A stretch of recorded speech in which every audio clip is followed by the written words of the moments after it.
Hey guys, स्वागत है आपका हमारे यूट्यूब चैनल में एक बार फिर से। लास्ट क्लास तक मैंने आपको सार्थक अंक पढ़ा के दे दिए थे, उनके सारे रूल मैंने समझा दिए थे। केमिस्ट्री में जितना आपको चाहिए वो सब मैं आपको बता रहा हूँ, जितना आपके लिए ज़रूरी है वो सारे के सारी चीज़ें मैं यहाँ पे आपको क्या करके जा रहा हूँ, कवर करके जा रहा हूँ। ठीक है, तो आज मैं आपको आगे एक और नया टॉपिक पढ़ाने वाला हूँ कि सार्थक अंकों को जोड़ते कैसे, घटाते कैसे, को गुणा कैसे करते हैं, भाग कैसे करते हैं। ये आगे का टॉपिक होता है आपका। लेकिन उससे पहले जरूरी क्या है, वो उसके लिए एक सबसे मोस्ट इंपॉर्टेंट पॉइंट जो जरूरी है वो है राउंडिंग ऑफ, पूर्णांकन करना, अंकों का पूर्णांकन करना, राउंडिंग ऑफ डिजिट। ठीक है, कोई भी अंक है उसका हम पूर्णांकन कैसे करेंगे ये पहले हमें आना चाहिए। उसके बाद ही हम सार्थक अंकों को क्या कर सकते हैं, गुणा कर सकते हैं, जोड़ सकते हैं, उनको घटा सकते हैं, एक दूसरे से भाग दे सकते हैं एक का दूसरे सार्थक अंक में। ठीक है, तो अब राउंडिंग ऑफ क्या चीज है उस पर हमें सबसे ज्यादा फोकस करना है कि ये राउंडिंग ऑफ क्या चीज होती है। ठीक है, या पूर्णांकन करना हम किसे कहते हैं। तो मैं आपको बता देता हूं, कोई भी संख्या हमें दी गई है उसको हमें निश्चित सार्थक अंक वाली संख्या में कन्वर्ट करना है। इसको हम कहते हैं राउंडिंग ऑफ या अंक का पूर्णांकन करना। लेकिन डेफिनेशन कोई आपसे नहीं पूछता है, राउंडिंग ऑफ के रूल आपसे कोई नहीं पूछता है। राउंडिंग ऑफ की जरूरत क्यों पड़ी है वो सबसे इंपॉर्टेंट पॉइंट है। जरूरत इसीलिए पड़ी है क्योंकि जब हम क्या करते हैं, दो बड़ी बड़ी संख्याएं जिसमें दशमलव के बाद ना बहुत सारे डिजिट लिखे गए, बहुत सारे अंक लिखे गए, उनको हम गुणा करने जाएंगे तो अब टाइम बहुत ज्यादा लग जाएगा। तो इतनी बड़ी बड़ी जो संख्या उनको हमें गुणा ना करना पड़े, यानी कि दशमलव के बाद माना कि बहुत सारे डिजिट लिखी गई है, उनको हमें गुणा ना करना पड़े, इसलिए हम क्या करते हैं उसमें उसका पूर्णांकन कर देते हैं। पूर्णांकन का मतलब समीपता लाना। दशमलव से जितना ज्यादा डिजिट है उसको बहुत कम, यानी कि बहुत कम संख्या में कन्वर्ट कर देना, उसमें समीपता लाना इसको कहते हैं। ठीक है, तो अब हम समीपता कैसे लाएंगे या कहें तो पूर्णांकन कैसे करेंगे उस पर हम यहां पर फोकस करने वाले हैं। ठीक है, तो राउंडिंग ऑफ के लिए ना हमें कुछ रूल पता होने चाहिए। ठीक है, किसी भी संख्या का हमें, किसी भी अंक का हमें पूर्णांकन करना है तो उसके लिए ना हमें सबसे पहले मोस्ट इंपॉर्टेंट क्या है, रूल पता होने चाहिए। ठीक है, जैसे रूल नंबर 1,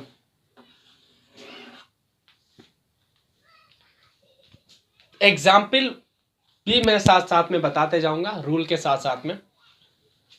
तो रूल क्या कहता है, रूल फर्स्ट क्या कहता है कि दशमलव के बाद के जिस अंक का हमें पूर्णांकन करना है उसका अगला अंक यदि ग्रेटर देन 5 हो, उसका अगला अंक यदि ग्रेटर देन 5 हो तो क्या होगा, जो अंक है ना उस अंक में हम +1 ऐड कर देते हैं। +1 क्या कर देना, हमें ऐड कर देना। ठीक है, क्या कहा मैंने, जैसे एग्जाम्पल के लिए मैं एग्जाम्पल से समझा देता हूं, ज्यादा समझ में आएगा आपको। ठीक है, हमारे पास एक वैल्यू थी 7.26। ठीक है, हमारे पास कोई मान आया 7.26। सो मुझे इसका पूर्णांकन करना है। ठीक है, राउंडिंग ऑफ करना है। तो मैंने क्या कहा, जिस संख्या का हमें पूर्णांकन करना होता है उसके अगला वाला अंक हमें देखना, उसके अगला वाला डिजिट हमें देखनी है। ये डिजिट अगर ग्रेटर देन 5 आपको दिखती है, ये डिजिट अगर ग्रेटर देन 5 आपको दिखती है तो आपको क्या करना है, यहां पर जिसका हमें संख्याकन करना है उसमें +1 ऐड कर देना। मैंने अभी कहा ना, तो +1 ऐड का मतलब क्या है, ये आ जाएगा आपका 7.3 और इसको हमें छोड़ देना है, ये तो गया। सो ऐसे हम राउंडिंग ऑफ करते हैं।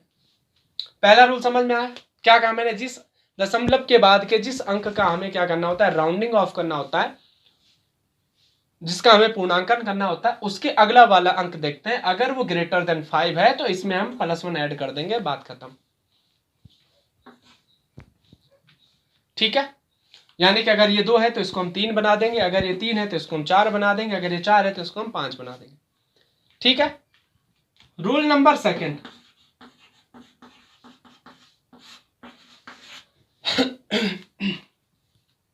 रूल नंबर सेकंड क्या कहते हैं, दशमलव के बाद जिस अंक का हमें क्या करना होता है, पूर्णांकन करना होता है, यदि उसका अगला वाला अंक लेस देन 5 हो, यदि उसका अगला वाला अंक लेस देन 5 हो, तब क्या करेंगे हम। अगर अगला वाला अंक लेस देन 5 है तो जो अंक है उसको एज सच रहने देना है, कोई चेंजिंग करने की जरूरत नहीं है। ठीक है। जैसे माना कि यही लिख देता हूं 7.24 होता, अभी मुझे इसका पूर्णांकन करना है। ठीक है। तो दशमलव के बाद जिस संख्या का, जिस अंक का हमें पूर्णांकन करना है, यदि उसके बाद वाला, उसके अगला वाला अंक 5 से छोटा है, तो मैंने क्या कहा है, अंक को एज सच रहने देना है, कोई चेंज नहीं करना है उसमें, यानी कि इसका राउंडिंग ऑफ जो होगा वो 7.2 ही होगा, इसके अलावा इसमें कुछ और करने की जरूरत नहीं है। ठीक है, दोनों पॉइंट समझ में आ गए। सो रेंडमली मैं इनसे क्वेश्चन बना करके आपको लिख दूं तो आप इसका आंसर तो लिख दोगे आराम से, रैंडमली बना दूं। जैसे मैं लिख दूं 8.38, 8.34, 8.42, ठीक है, 7.65, 5 का छोड़ो, अभी 5 नहीं, 5 से कम या 5 से ज्यादा लेना। ठीक है, 6.6। सो इनको मैं कहूं कि अलग अलग फटाफट राउंडिंग ऑफ करो, तो कर लोगे आप लोग? कर लोगे ना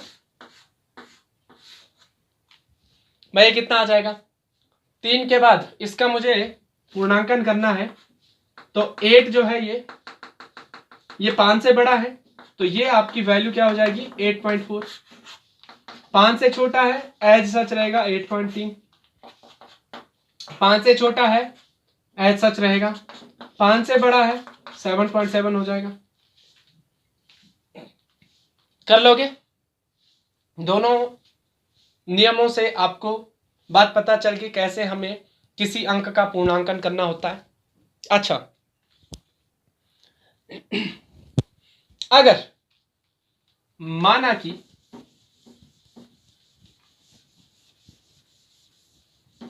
रूल नंबर 3, माना कि जिस अंक का हम पूर्णांकन करने वाले हैं उसके अगला वाला अंक, सपोज करो उसका अगला वाला जो अंक है, उसके बाद वाला जो अंक है वो 5 है। अब क्या करेंगे हम? तो अगर 5 है तो इसके लिए 2 कंडीशन लेनी हमें, वो 2 कंडीशन मैं बता देता हूं। ठीक है, अगर जिस अंक का हमें पूर्णांकन करना है उसके अगला वाला अंक माना कि आपका 5 है, तो उस 5 के बाद, इस 5 के बाद भी यदि कोई संख्या लिखी गई है एक्सेप्ट 0, यानी कि 1 लिखी गई है, 2 लिखी गई है, 3 लिखी गई है, 4 लिखी गई है, 5 लिखी गई है, कोई भी डिजिट इस 5 के बाद लिखी गई है, तो हम पूर्णांकन करते समय जिस अंक का पूर्णांकन कर रहे हैं उसमें फिर से क्या कर देते हैं, +1 ऐड कर देते हैं। ये बात आपको समझ में नहीं आई होगी, लेकिन जब मैं आपको एग्जाम्पल लिखाऊंगा तो आपको समझ में आ जाएगी। मैंने क्या कहा, माना कि मेरे पास 7.3 है और उसके बाद 5 आ गया। ठीक है, सो इस अंक का मुझे क्या करना है, पूर्णांकन करना है। तो इस अंक का अगर मैं पूर्णांकन करूंगा तो इसके बाद वाला अंक देखूंगा, तो इसके बाद में अगर 5 है तो 5 के बाद कोई है डिजिट की नहीं है। सपोज करो मैंने इसके आगे 1 2 3 कोई भी लिख दिया, अगर इस 5 के बाद कोई भी डिजिट है एक्सेप्ट 0 0 नहीं होना चाहिए, तब हम क्या करते हैं, जिस अंक का पूर्णांकन कर रहे हैं उसमें +1 ऐड कर देते हैं, मतलब इसका पूर्णांकन हो जाएगा 7.4, यानी कि 3 से ये 4 आ जाएगा। ठीक है, लेकिन अगर 0 मौजूद है 5 के बाद, अगर 0 मौजूद है 5 के बाद, जैसे ये 7.3, 5 और 5 के बाद 0 हो जाए,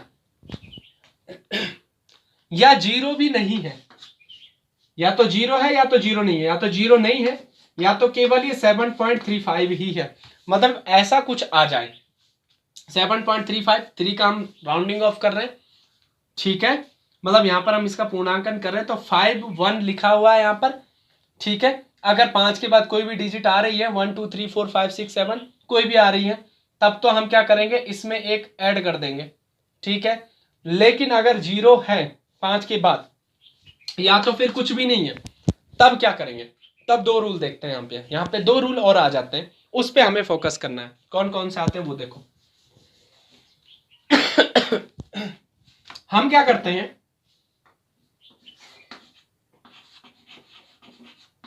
जिस अंक का हमें पूर्णांकन करना है उसको देखते हैं वो ऑड है या इवन है, सम है या विषम है, ठीक है। अगर वो सम है तो उसको एज सच रहने देना है, कोई चेंजिंग नहीं करना है। और अगर वो ऑड है, विषम है, तो विषम है तो इसका मतलब हमें उसमें क्या कर देना है, +1 ऐड कर देना है, ये ध्यान रखना है। जैसे सपोज करो मैंने लिखा 7.350, ठीक है, या लिखा मैंने 7.35, 0 भी नहीं लिखा, केवल ये लिखा। सो हमें ये देखना है कि इस अंक का मुझे क्या करना है, पूर्णांकन करना है। इसके बाद 5 है दोनों में, और 5 के बाद या तो 0 है या तो कुछ नहीं है, तो दोनों के लिए एक ही रूल लगेगा।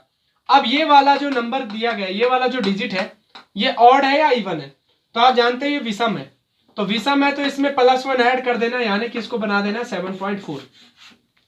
लेकिन अगर 7.3 की जगह 7.250 होता या 7.25 ही होता, तब हम राउंडिंग ऑफ करते तो कैसे करते, तो इस अंक में हमें कुछ नहीं करना है क्योंकि ये इवन नंबर है, इवन नंबर एज सच रहता है, यानी कि इसको हमें 7.2 ही लिखना है, बाकी इसमें हमें कोई परिवर्तन नहीं करना है।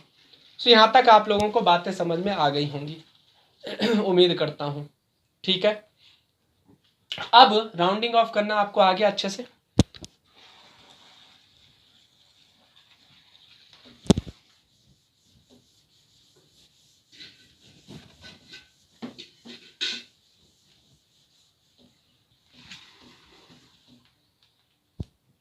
ठीक है, सो कुछ क्वेश्चन सॉल्व कर लेते हैं। सपोज करो हमारे पास आया है 9.3456 और आपसे पूछा जा रहा है इसका राउंडिंग ऑफ करो,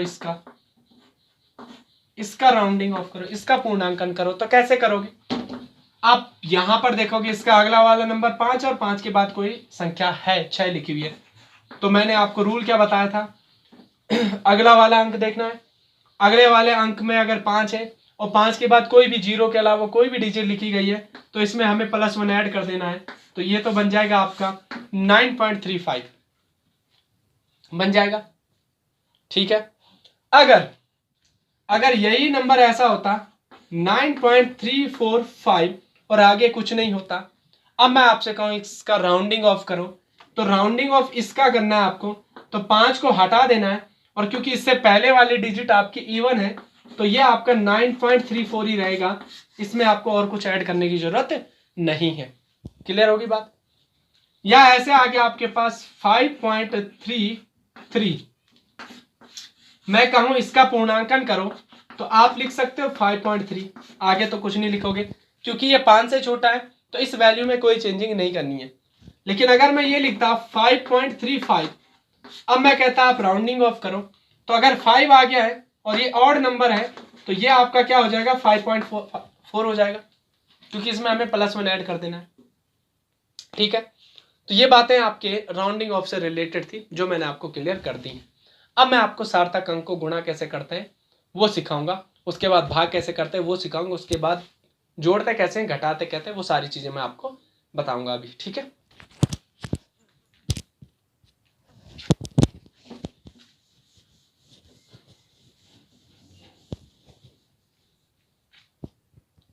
सार्थक अंक को गुणा करना,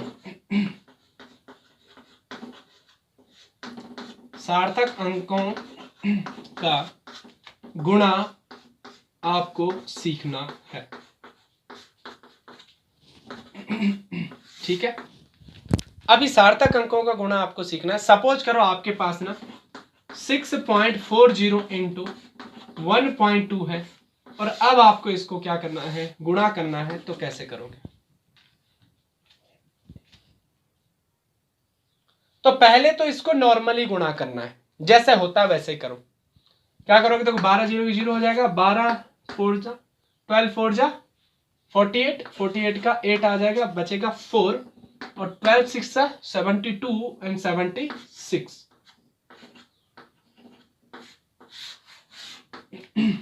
समथिंग समथिंग आपका आंसर आ जाएगा 7.680। अगर आंसर में थोड़ा बहुत अभी करेक्शन आ रहा होगा मेरे कैलकुलेशन में, तो उस पर फोकस मत करना कि सर ने गलत कर दिया कैलकुलेशन। मैं फोकस आपको किस पे करवा रहा हूं कि गुणा करने के बाद जब आंसर आता है ना, तो एक्चुअल आंसर क्या लिखना होता है आपको। ठीक है, अब मैं आपसे पूछूंगा, जितनी भी संख्याएं यहां पर आपको दिख रही हैं, उन सबको आपको क्या करना है, सार्थक अंक उनके बताने। तो अगर मैं पूछूं यहां पर कितने सार्थक अंक है, पहले तो मुझे सार्थक अंक बता के दो। तो आपको दिख रहा होगा यहां पर 3 सार्थक अंक है कि नहीं है, क्योंकि पॉइंट के बाद एंड वाला 0 आपका सार्थक अंक होता है, पहले बताया। यहां पर सार्थक अंक कितने? 2 हैं। ठीक है, और यहां पर सार्थक अंक कितने? 4 है, क्योंकि ये भी सार्थक अंक है, एंड 0 है ना। तो अभी देखो आपके पास 3 अलग अलग टाइप के सार्थक अंक मिल रहे हैं आपको। जिन दोनों को मैंने गुणा किया था उनमें एक का सार्थक अंक 3 था, एक का सार्थक अंक 2 था, और आंसर जो आया वो 4 सार्थक अंक वाला आया। यहां पर आपको क्या देखना है, ये जो आपको देखना है, ये सबसे इंपॉर्टेंट है कि ये जो आंसर आपने लिखा है ये गलत लिखा है। आपने निकाला सही है, मैथमेटिकली सही निकाला है, लेकिन अगर मैं सिग्निफिकेंट फिगर की बात करूं तो रूल ये कहता है जब हम सार्थक अंकों का गुणा करते हैं तो गुणन करने वाले जो गुणा कर रहे हैं ये दोनों संख्याएं, इन दोनों संख्याओं में जिस संख्या का सार्थक अंक कम होता है, जैसे इसका कितना है 2 है, तो आंसर भी है, जो उत्तर आया है, जो उत्तर में जो मान आया है, उस संख्या में भी सार्थक अंक उतने ही होने चाहिए जितने की ये हैं। ठीक है, जो दो संख्या आपस में गुणा करें उसमें से जिस संख्या में कम सार्थक अंक है उस कम सार्थक अंक के बराबर आपके उत्तर में सार्थक अंक आने चाहिए। यानी कि यहां पर सार्थक अंक कितने होने चाहिए? आपके 2 होने चाहिए, और आ कितने रहे? 4 आ रहे हैं। तो आपका ये जो क्वेश्चन है ना, जो क्वेश्चन आपने जो आंसर दिया ना, ये गलत दिया। सो ये दोनों डिजिट आपको लिखने की जरूरत नहीं है, आप केवल और केवल क्या लिखोगे? 7.6 लिखोगे, ये आपका आंसर हो गया। अब आपको बात समझ में आ रही है? क्लियर? ठीक है, तो सार्थक अंकों का गुणा कैसे करते हैं समझ में आ गया? समझ में आ रही ना बात? जैसे मैं कहूं 6.2 इंटू 0.2, आपने इसको गुणा किया, गुणा करने के बाद आई थिंक समथिंग 1.24 इसका आंसर आएगा। आएगा कि नहीं आएगा? लेकिन यहां पर सार्थक अंक 2 है और यहां पर सार्थक अंक केवल 1 है, क्योंकि पॉइंट के पहले वाला 0 ये सार्थक अंक तो है नहीं, इनिशियल 0 है, और आंसर में आपके 3 सार्थक अंक आ रहे हैं, मतलब आपने आंसर गलत लिखा। इसका जो आंसर होगा वो सबसे कम सार्थक अंक वाली संख्या यही है, 1 सार्थक अंक आ रहा है, तो इसका भी सार्थक अंक 1 आना चाहिए। मतलब आप 1 लिख करके आंसर छोड़ दोगे, इसका आंसर 1 ही होगा, 0.24 लिखने की जरूरत नहीं है आपको। अब आई थिंक आपको समझ में आ गया होगा कि सार्थक अंकों का हम गुणा कैसे करते हैं। ठीक है, तो आगे वाले लेक्चर में ना मैं आपको भाग करना सिखाऊंगा, जोड़ना सिखाऊंगा और घटाना सिखाऊंगा। ठीक है, तब तक के लिए थैंक यू।